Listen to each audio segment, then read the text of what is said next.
Hi ಎಲ್ಲರೂ ಹೇಗಿದ್ದೀರಾ? ಚೆನ್ನಾಗಿದ್ದೀರಾ ಅಂದ್ಕೊಂಡಿದ್ದೀನಿ. ಇವತ್ತು ತುಂಬ ಟೇಸ್ಟಿಯಾಗಿರುವಂತಹ ರೈಸ್ ಬಾತ್ ಹೇಗೆ ಮಾಡೋದು ಅಂತ ನೋಡ್ಕೊಳ್ಳೋಣ. ಹಾಗಿದ್ರೆ ಬನ್ನಿ ಇಂಗ್ರೀಡಿಯೆಂಟ್ಸ್ ನೋಡ್ಕೊಳ್ಳೋಣ. ನಾನಿಲ್ಲಿ ಬೀನ್ಸ್, ಕ್ಯಾರೆಟ್ ಮತ್ತು ನವಿಲುಕೋಸು ತೊಗೊಂಡಿದ್ದೀನಿ. ಹಾಗೆ ಬಟಾಣಿನ ತೊಗೊಂಡಿದ್ದೀನಿ. ನಿಮ್ಗೆ ಯಾವ ತರಕಾರಿ ಬೇಕೋ ಆ ತರಕಾರಿನ ಹಾಕೋಬೋದು. ನಾನು ನೆನೆಸಿಟ್ಕೊಂಡಿದ್ದೀನಿ ಬಟಾಣಿನ. ಹಾಗೆ ನಾವು ರೈಸ್ ಬಾತ್ ಮಾಡೋಕ್ಕೆ ಒಂದು ಮಸಾಲೆನ ಹುರ್ಕೋಬೇಕು. ಈ ಮಸಾಲೆಗೆ ಸ್ವಲ್ಪ ಪುದೀನ, ಕೊತ್ತಂಬರಿ ಸೊಪ್ಪು, 6 ಒಣಮೆಣಸಿನ್ಕಾಯಿ, 5 ಹಸಿರು ಮೆಣಸಿನ್ಕಾಯಿ, ಹಾಗೆ ಒಂದು ಗೆಡ್ಡೆ ಬೆಳ್ಳುಳ್ಳಿ, ಸ್ವಲ್ಪ ಶುಂಠಿ, ಚಕ್ಕೆ, ಲವಂಗ, ಒಂದು ಏಲಕ್ಕಿ, ಅದ್ರ ಜೊತೆಗೆ ಒಂದು ಮೀಡಿಯಮ್ ಸೈಜ್ ಆಗುವಷ್ಟು ಈರುಳ್ಳಿ, ಒಂದು ಟೊಮ್ಯಾಟೊ, ಹಾಗೆ ಒಂದು ಸ್ವಲ್ಪ ತೆಂಗಿನಕಾಯಿ ಬೇಕಾಗತ್ತೆ. ಹಾಗೆ ಒಗ್ಗರಣೆಗೆ ಒಂದು ಈರುಳ್ಳಿ, ಒಂದು ಟೊಮ್ಯಾಟೊ, ಕರಿಬೇವಿನ ಸೊಪ್ಪು ತೊಗೊಂಡಿದ್ದೀನಿ. ಬನ್ನಿ ಹಾಗಿದ್ರೆ ಹೇಗೆ ರೈಸ್ ಬಾತ್ ಮಾಡೋದು ಅಂತ ನೋಡ್ಕೊಳ್ಳೋಣ. ಒಂದು ಕುಕ್ಕರ್ ಇಟ್ಕೊಂಡಿದ್ದೀನಿ. ಕುಕ್ಕರ್ ಬಿಸಿ ಆದಮೇಲೆ ನಾನಿಲ್ಲಿ 1 ಸ್ಪೂನ್ ಎಣ್ಣೆ ಹಾಕ್ಕೊಂಡಿದ್ದೀನಿ. ಇವಾಗ ಫಸ್ಟು ರೈಸ್ ಬಾತ್ ಮಾಡಬೇಕಾದ್ರೆ ನಾವು ಮಸಾಲೆನ ಹುರ್ಕೋಬೇಕು. ಅದಕ್ಕೆ ನಾನಿಲ್ಲಿ ಒಂದು ಕುಕ್ಕರ್ಗೆ 1 ಟೇಬಲ್ ಸ್ಪೂನ್ ಎಣ್ಣೆನ ಹಾಕ್ಕೊಂಡಿದ್ದೀನಿ. ಎಣ್ಣೆಗೆ ನಾನು ಹಸಿಮೆಣಸಿನ್ಕಾಯಿ, ಒಂದು 4 ಹಸಿಮೆಣಸಿನ್ಕಾಯಿ ತೊಗೊಂಡಿದ್ದೀನಿ. ಹಸಿಮೆಣಸಿನ್ಕಾಯಿ, ಚಕ್ಕೆ, ಲವಂಗ, ಬೆಳ್ಳುಳ್ಳಿ, ಶುಂಠಿ, ಏಲಕ್ಕಿ, ಒಣಮೆಣಸಿನ್ಕಾಯಿ, ಪುದೀನ, ಕೊತ್ತಂಬರಿ ಸೊಪ್ಪು, ಜೊತೆಗೆ ಟೊಮ್ಯಾಟೊ, ಈರುಳ್ಳಿ ಆವಾಗಲೇ ತೋರಿಸಿದೆ ಅಲ್ವಾ, ಇದೆಲ್ಲ ರುಬ್ಕೋಬೇಕು ಅಂತ. ಅದನ್ನೆಲ್ಲ ಒಂದೊಂದೇ ಹಾಕ್ಕೊಂಡು ಚೆನ್ನಾಗಿ ಹುರ್ಕೋಬೇಕಾಗತ್ತೆ. ಅದೆಲ್ಲ ಹಸಿ ವಾಸನೆ ಹೋಗಬೇಕು ಮಸಾಲೆದು, ಆ ಥರ ಚೆನ್ನಾಗಿ ರುಬ್ಕೋಬೇಕಾಗತ್ತೆ. ಒಂದೊಂದೇ ಇಂಗ್ರೀಡಿಯೆಂಟ್ಸ್ ಹಾಕ್ಕೊಂಡು ನೀಟಾಗಿ ಒಂದು 5 ನಿಮಿಷ ಹುರ್ಕೊಳ್ಳಿ. ನಾವು ಈ ಮಸಾಲೆಗೆ ಹಸಿರು ಮೆಣಸಿನ್ಕಾಯಿ ಮತ್ತು ಒಣಮೆಣಸಿನ್ಕಾಯಿ ಎರಡೂ ಈ ಥರ ಮಿಕ್ಸ್ ಮಾಡಿ ಹಾಕೋದ್ರಿಂದ ಫ್ಲೇವರ್ ತುಂಬ ಚೆನ್ನಾಗಿ ಬರುತ್ತೆ. ತುಂಬ ಚೆನ್ನಾಗಿ ಟೇಸ್ಟಿಯಾಗಿರುತ್ತೆ ತಿನ್ನೋದಕ್ಕೆ ರೈಸ್ ಬಾತು. ನೀವು ಹೋಟೆಲಲ್ಲಿ ಏನು ಆರ್ಡರ್ ಮಾಡ್ಕೊಂಡು ತಿಂತೀರಾ ಸೇಮ್ ಅದೇ ಥರ ಇರುತ್ತೆ. ಎಲ್ಲರೂ ಅಷ್ಟೇ ಅಲ್ವಾ, ಹೋಟೆಲ್ಗೆ ಹೋಗಿದ ತಕ್ಷಣ ರೈಸ್ ಐಟಮ್ಸ್ ಏನಾದರೂ ಆರ್ಡರ್ ಮಾಡಬೇಕು ಅಂದಿದ ತಕ್ಷಣ ನಾವು ಫಸ್ಟ್ ಆರ್ಡರ್ ಮಾಡೋದೇ ರೈಸ್ ಬಾತು. ಇದು ಕೂಡ ಸೇಮ್ ಅದೇ ಥರ ಟೇಸ್ಟಲ್ಲಿ ಬರುತ್ತೆ. ನೀವೆಲ್ಲರೂ ಒಂದು ಸತಿ ಟ್ರೈ ಮಾಡಿ ನೋಡಿ. ನೀವು ಡೆಫಿನೆಟಾಗಿ ಟ್ರೈ ಮಾಡಿ ನಂಗೆ ಕಮೆಂಟ್ ಸೆಕ್ಷನಲ್ಲಿ ಹೇಗೆ ಬಂತು ಅಂತ ತಿಳಿಸ್ಕೊಡಿ. ಅಷ್ಟು ಚೆನ್ನಾಗಿರುತ್ತೆ ಇದು ರೈಸ್ ಬಾತು. ಮತ್ತು ನೀವು ಈ ಮಸಾಲೆ ಹುರಿತಾ ಇದ್ದೀರಾ, ರೈಸ್ ಬಾತ್ ಮಾಡ್ತಾಯಿದ್ದೀರಾ ಅಂದರೆ ಮನೆಯೆಲ್ಲ ಘಮ ಘಮ ಅಂತ ಇರುತ್ತೆ. ರೈಸ್ ಬಾತಿದೆ ಸ್ಮೆಲ್ ಥರ ಘಮ ಘಮ ಅಂತ ಇರುತ್ತೆ. ಹಾಗೆ ಟಿಫನ್ ಬಾಕ್ಸಿಗೆ ಕೂಡ ಇದು ಒಂದು ಒಳ್ಳೆ ರೆಸಿಪಿ ಅಂತ ಹೇಳ್ಬೋದು. ಈ ಮಕ್ಕಳಿಗೆ ತರಕಾರಿ ಎಲ್ಲ ಹಾಕಿ ತಿನ್ನಿಸೋದೇ ಒಂದು ದೊಡ್ಡ ಕಷ್ಟ ಅಂತ ಅನಿಸ್ತಾ ಇರುತ್ತೆ. ಈ ಥರ ನೀವು ಡಿಫ್ರೆಂಟಾಗೆಲ್ಲ ಟಿಫನ್ ಮಾಡಿಕೊಟ್ರೆ ಅವರು ತುಂಬ ಖುಷಿಯಿಂದ ತಿಂತಾರೆ. ಯಾವಾಗಲೂ ಬಾಕ್ಸ್ ಖಾಲಿಯಾಗಿರುತ್ತೆ, ಅಷ್ಟು ಟೇಸ್ಟಾಗಿರುತ್ತೆ ಇದು. ನಿಮಗೆ ಖಾರಕ್ಕೆ ಎಷ್ಟು ಬೇಕು ಮೆಣಸಿನ್ಕಾಯಿ ಅಷ್ಟು ಹಾಕ್ಕೊಳ್ಳಿ. ನಾನು ಒಂದು ಸ್ವಲ್ಪ ಖಾರ ಹಾಕ್ಕೊಂಡಿದ್ದೀನಿ. ನೀವು ಬೇಕಿದ್ದರೆ ಒಂದು 2 ಮೆಣಸಿನ್ಕಾಯಿ ಕಡಿಮೆ ಹಾಕ್ಕೋಬೋದು.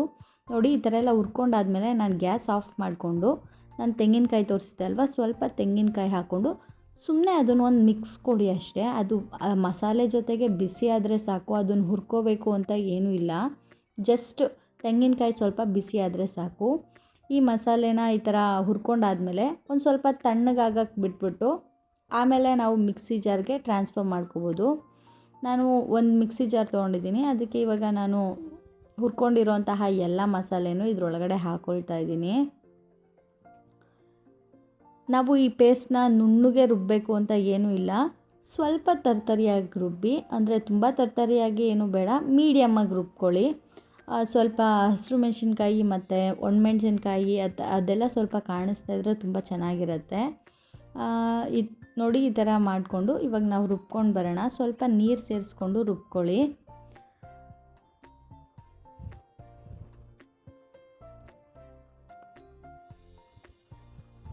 ನೋಡ್ತಾ ಇದ್ದೀರಲ್ವಾ, ಈ ಥರ ಕಲರಲ್ಲಿ ಬರುತ್ತೆ.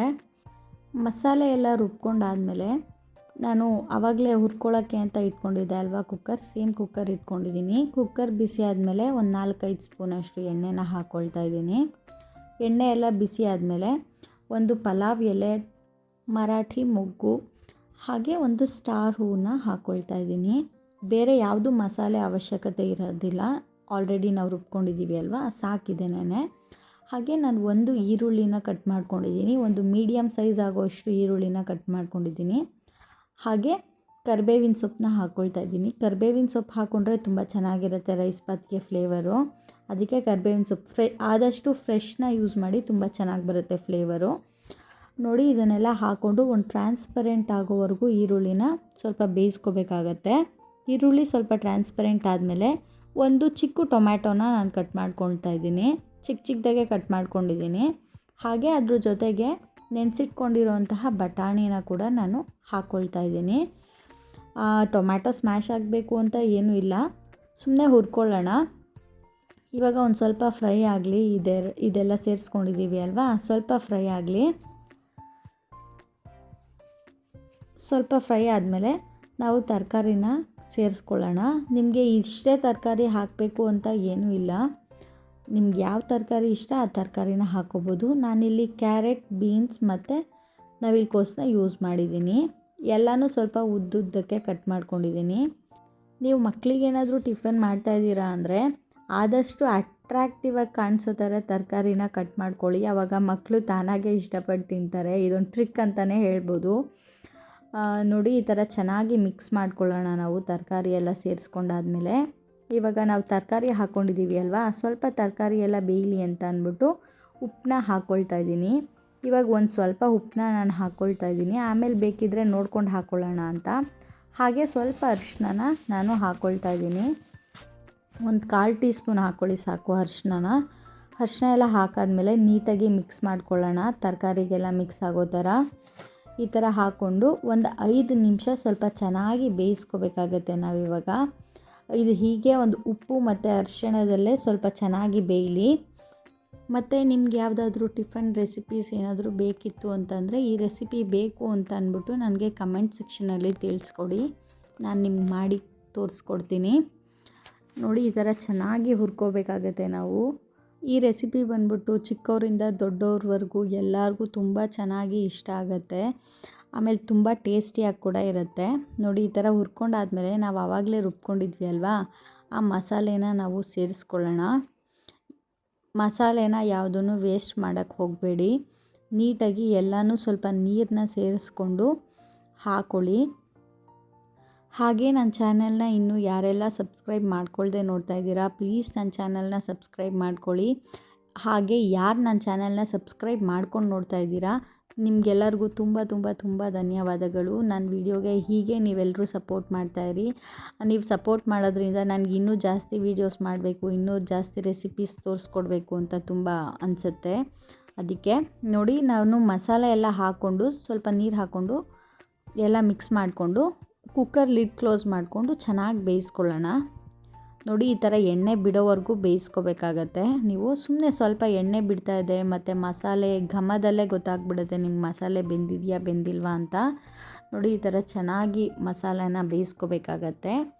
ಹಾಗೆ ನಾನಿಲ್ಲಿ ಒಂದು ದೊಡ್ಡ ಲೋಟ ತೊಗೊಂಡಿದ್ದೀನಿ. ನೋಡಿ ಈ ಥರ ಲೋಟದಲ್ಲಿ ನಾನು 1.5 ಗ್ಲಾಸಷ್ಟು ಅಕ್ಕಿನ ನಾನು ತೊಗೊಂಡಿದ್ದೀನಿ. 1.5 ಗ್ಲಾಸ್ ಅಕ್ಕಿಗೆ ನಾನಿವಾಗ 3 ಗ್ಲಾಸ್ನಷ್ಟು ನೀರನ್ನ ನಾನು ಹಾಕ್ಕೊಳ್ತಾ ಇದ್ದೀನಿ. ನೀವು 3 ಗ್ಲಾಸ್ ಆದರೂ ಹಾಕ್ಕೋಬೋದು, ಇಲ್ಲ 2.25 ಗ್ಲಾಸ್ ಹಾಕ್ಕೊಂಡ್ರೂ ಸಾಕಾಗತ್ತೆ. ಮನೆಯಲ್ಲಿ ದೊಡ್ಡವರಿದ್ದರೆ 3 ಗ್ಲಾಸ್ ಹಾಕ್ಕೊಳ್ಳಿ. ಸ್ವಲ್ಪ ಉದ್ರಾಗೆ ಇರಲಿ ಅಂತಂದರೆ 2.25 ಗ್ಲಾಸ್ ಅಷ್ಟು ಹಾಕ್ಕೊಳ್ಳಿ ನೀರನ್ನ ಹಾಕ್ಕೊಂಡಾದ್ಮೇಲೆ ಒಂದು ಸ್ವಲ್ಪ ಚೆನ್ನಾಗಿ ಮಿಕ್ಸ್ ಮಾಡಿಕೊಂಡು ಆ ನೀರು ಕುದಿಯೋದಕ್ಕೆ ಬಿಡೋಣ. ನೀರನ್ನ ಕುದಿಸ್ಕೊಳ್ಳೋಣ ನಾವಿವಾಗ. ನೀರು ಕುದಿವಾಗ ನಿಮ್ಗೇನಾದರೂ ಉಪ್ಪು ಬೇಕು ಅಂತ ಅನಿಸಿದ್ರೆ ಇವಾಗ ಟೇಸ್ಟ್ ನೋಡ್ಕೊಳ್ಳಿ. ಉಪ್ಪು ಬೇಕು ಅನಿಸಿದ್ರೆ ಉಪ್ಪು ಹಾಕ್ಕೊಳ್ಳಿ. ನಾನಿವಾಗ ಒಂದು ಸ್ವಲ್ಪ ಉಪ್ಪು ಹಾಕ್ಕೊಂಡಿದ್ದೀನಿ. ನೋಡಿ ನಾನಿವಾಗ ಅಕ್ಕಿನ ತೊಳೆದು ನೆನೆಸಿಟ್ಕೊಂಡಿದ್ದೆ. ನೀವು ಯಾವಾಗ ಒಗ್ಗರಣೆಗೆ ಸ್ಟಾರ್ಟ್ ಮಾಡ್ತೀರಾ ಆವಾಗ ಬೇಕಿದ್ರೆ ನೀವು ಈ ಥರ ಅಕ್ಕಿ ತೊಳೆದ್ಬಿಟ್ಟು ನೆನೆಸಿಟ್ಕೋಬೋದು, ಸಾಕಾಗುತ್ತೆ. ನೀವು ಒಗ್ಗರಣೆಗೆ ಹಾಕುವಾಗ ಒಂದು ಸೈಡಲ್ಲಿ ಈ ಥರ ನೆನೆಸಿಟ್ಕೊಂಡ್ರೆ ಆಯಿತು. ಮುಂಚೆಗೆ ನೆನೆಸಿಟ್ಕೋಬೇಕು ಅಂತ ಏನಿಲ್ಲ. ನಾನು ನೀಟಾಗಿ ಅಕ್ಕಿನ ಇಲ್ಲಿ ನೀರಿಂದ ಶೋಧಿಸ್ಕೊಂಡು ಹಾಕ್ಕೊಳ್ತಾ ಇದ್ದೀನಿ. ಅಕ್ಕಿ ಹಾಕಾದ್ಮೇಲೆ ಅದನ್ನು ಕೂಡ ಒಂದು ಕುದಿ ಬರೋವರೆಗೂ ಚೆನ್ನಾಗಿ ಕುದಿಸ್ಕೋಬೇಕಾಗತ್ತೆ.